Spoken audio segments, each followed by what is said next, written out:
안녕하십니까 동역자 여러분. 오늘 레위기서 41번째 시간입니다.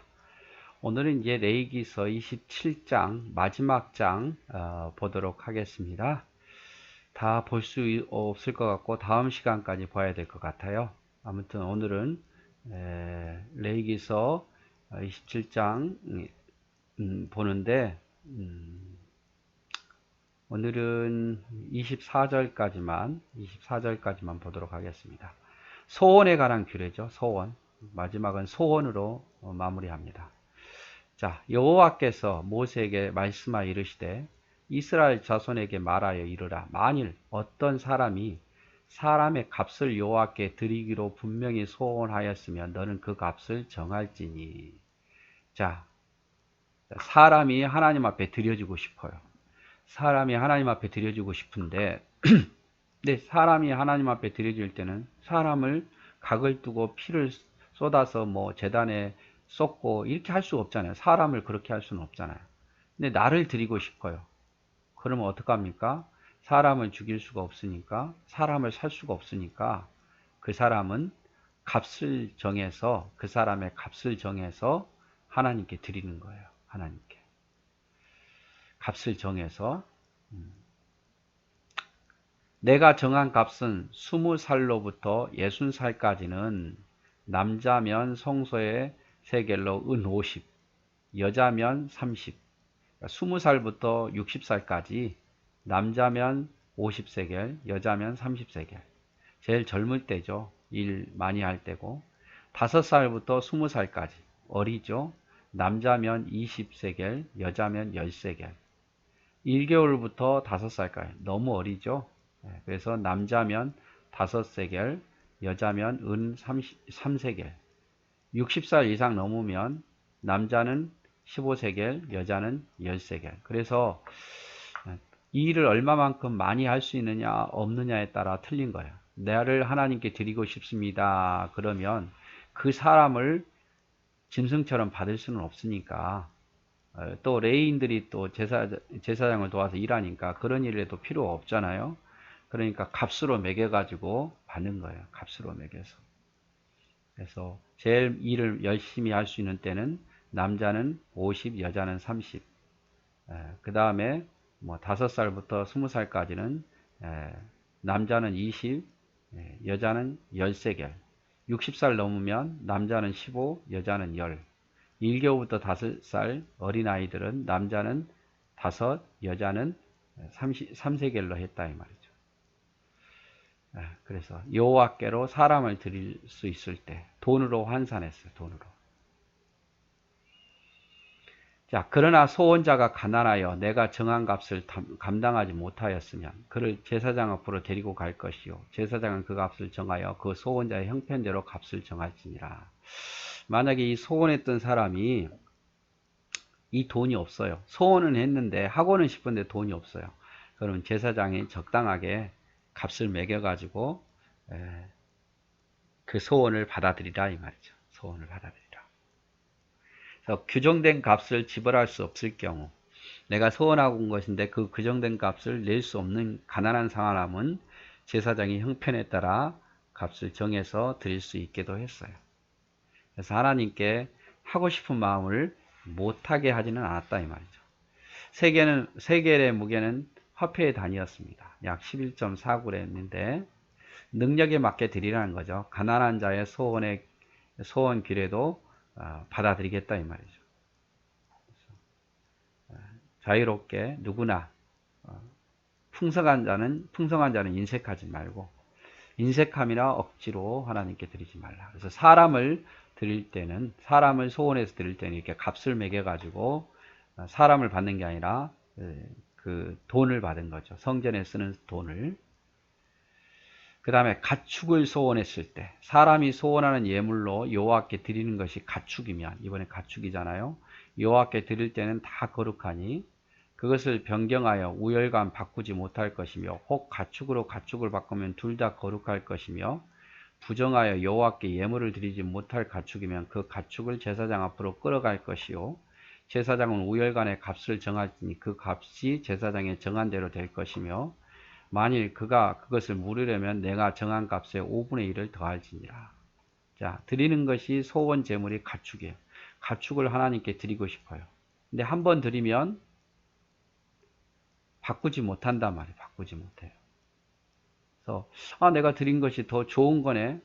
나 이거 더 싼 거니까 이거 드릴래요. 이렇게 하면 안 된다 이 말이죠. 혹 바꾸려면 똑같이 거룩한 것으로 바꾸라면 똑같이 그런 거야. 그래서 부정하여 여호와께 제물로 드리지 못할 가축이면, 그러니까 내가 드리고 싶은 소원한 가축이 부정해서 여호와 앞에 드리지 못할 가축이 있어요. 소나 양이나 염소가 아닌 낙타 같은 경우는 부정해서 하나님께 드리지 못하잖아요. 그런 것은 제사장 앞에 끌고 가면 값을 정해서 그 부정했기 때문에 그 짐승은 드릴 수 없고 대신 돈으로 계산해서 드릴 수 있게 했단 말이에요.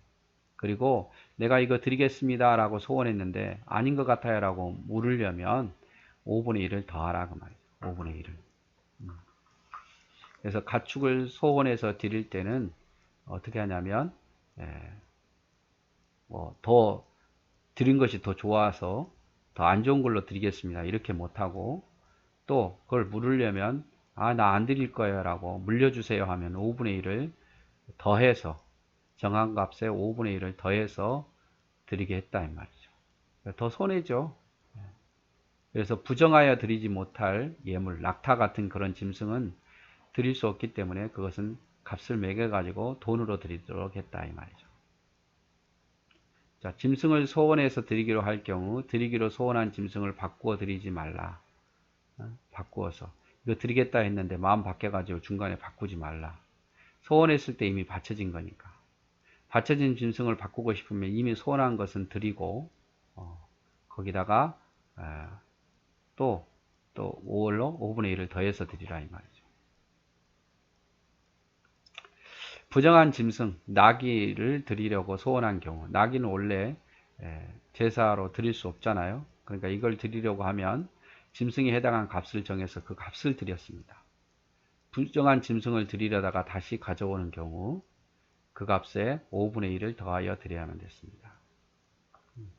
그래서 드렸는데 다시 또 물려주세요 라고 할 때는 5분의 1을 더해서 드려야 됐어요.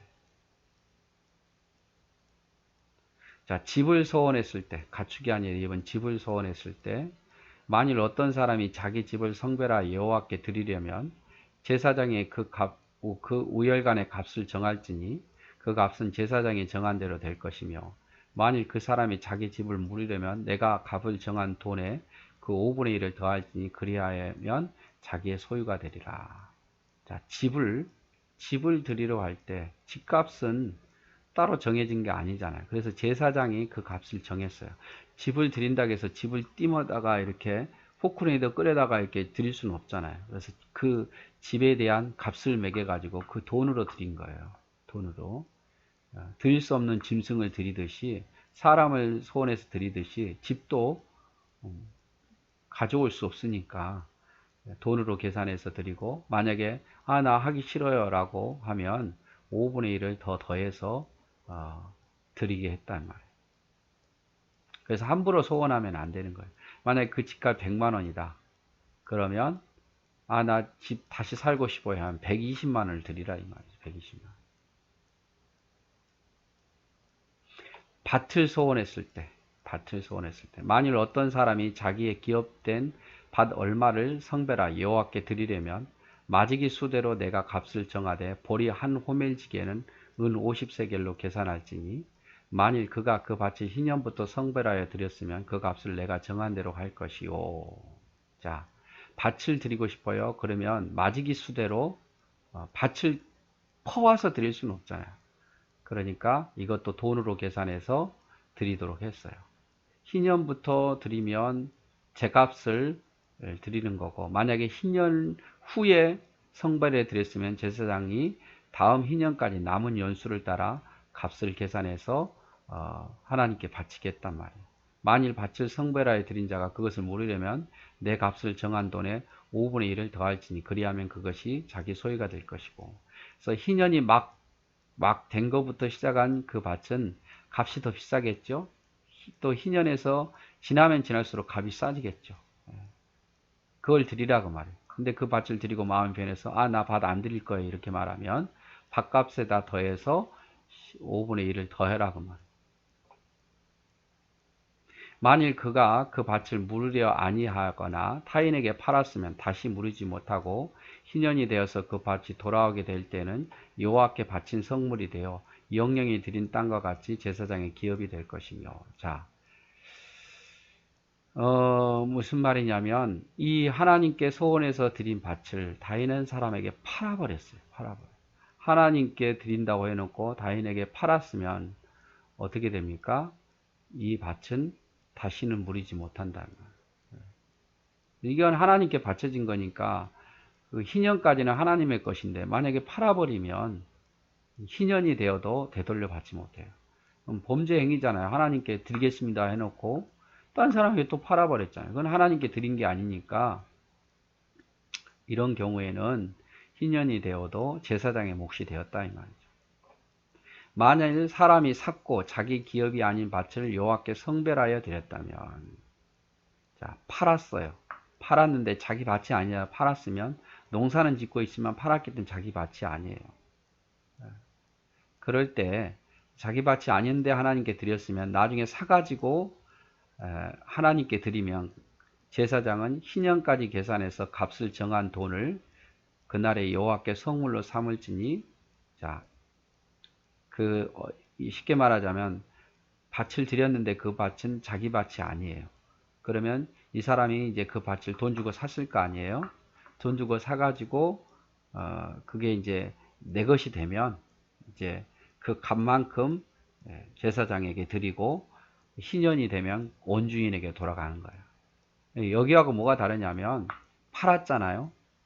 팔아버려 가지고 그것을 영원히 다른 사람에게 판 채로 희년이 돌아오면 그것은 하나님의 제사장의 기업이 되지만 자기 밭이 아니었음에도 드렸으면 그 값을 정하고 그 바친 사람이 그 밭을 다시 사면 그 주인에게 사서 하나님께 드린다고 하면 희년이 되면 원주인에게 돌아갔다는 말이에요. 그 값만 받고. 그래서 이거는 악한 마음은 이제 원주인에게 희년이 돼도 안 돌아가고 악하지 않는 마음은 원주인에게 돌아간다. 이렇게 생각하시면 될 것 같아요. 그래서 토지를 여호와께 드리는 경우에 씨를 뿌릴 수 있는 양에 따라 값을 정했습니다. 그래서 보리 한 호멜은 약 220리터를 뿌릴 수 있는 토지 50세겔을 금액으로 드렸죠. 드리기로 소원했다가 물이려거든 5분의 1을 더해야 됐습니다. 토지의 경우. 토지를 드리기를 소원했다가 팔아버리거나 끝까지 드리지 아니하면, 드리기로 했다가 마음 변해가지고 팔거나 드리지 아니하면 희년 때 그 토지는 제사장의 토지가 돼서 몰수가 되는 거죠. 악한 짓이니까. 팔았다가 다시 희년 전에 이렇게 팔았다가도 다시 희년 전에 그것을 사가지고 하나님께 드리면 희년에 남은 횟수를 계산해서 드리도록 했고 돈은 드리고 했고 고의가 아니기 때문에 희년에 원주인에게 돌아갔어요. 그래서 회개하고 다시 사가지고 하나님께 드리면 원주인에게 돌아갔다 이 말이죠. 그래서 오늘은 이제 소원에 대한 규례인데 사람을 소원했을 때 돈 계산해서 드리라.